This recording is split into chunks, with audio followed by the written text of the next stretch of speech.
But it is a bit about you tonight. Just a thought on, your first NHL where this is, your team and finding a way to overcome that start to get the win.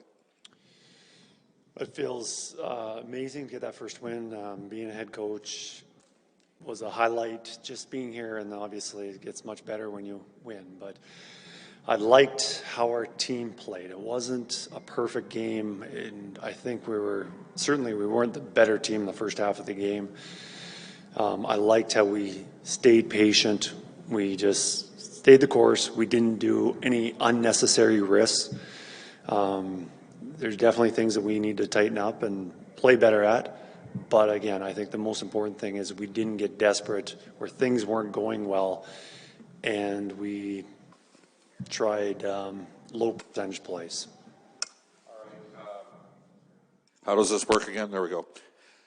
What did you say to Leon Draisaitl before the morning skate today? I'm going to assume that's between you and Leon, but is it something you're going to do on a continuous basis every morning skate based on that performance today?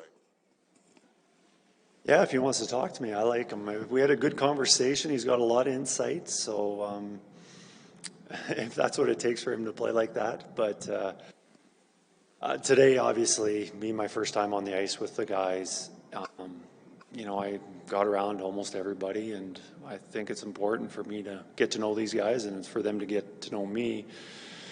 And, I don't like to spread my messages to my players through media, through these interviews, and say so-and-so needs to play better. And that's something I like to talk to them and just, hey, just really quick, this is what I see, this is what I need, and probably get their insight on how the team's playing. I don't know, but I just really want to get to know the players. Can you give us a sense for, because this is such a quick turnaround, there's only so much you're going to try and implement, like how many times through the day do you address the team? How much do you actually try and put in place today? What was your approach to today? Well, today we had a meeting. Usually there's special teams meetings in the mornings, and we did do that. But before we did our power play meeting, I addressed the team.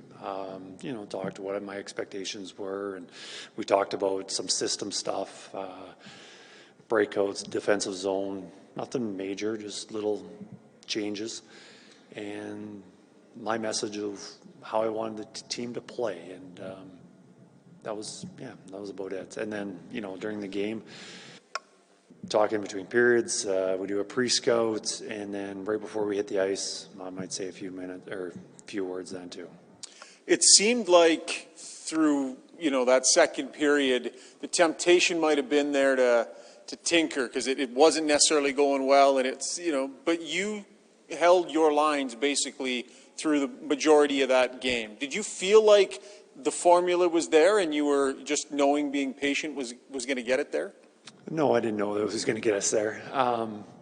But I do believe that we need some stability. Players need to have their role.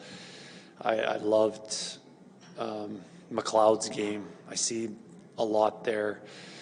And, Fogle, I know, has been playing up, and he can play on those top two lines, but I think it's really important that McLeod and Fogle create some chemistry.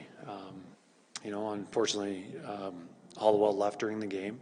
Ryan stepped up and played really well in that position. I don't want to be moving guys around all the time. Things aren't going well. Well, it's because the lines aren't what they should be, and we're going to move somebody else. Ultimately, you're blaming somebody else because we're not taking ice time or situations hardly against Leo and Davo. And so, like I said, I just think it's important that stability is important. Do you have any update for us on Dylan Holloway? Well, obviously he didn't finish the game. I haven't talked to the medical staff, and I'll find out more probably tonight, and certainly, if not tonight, tomorrow.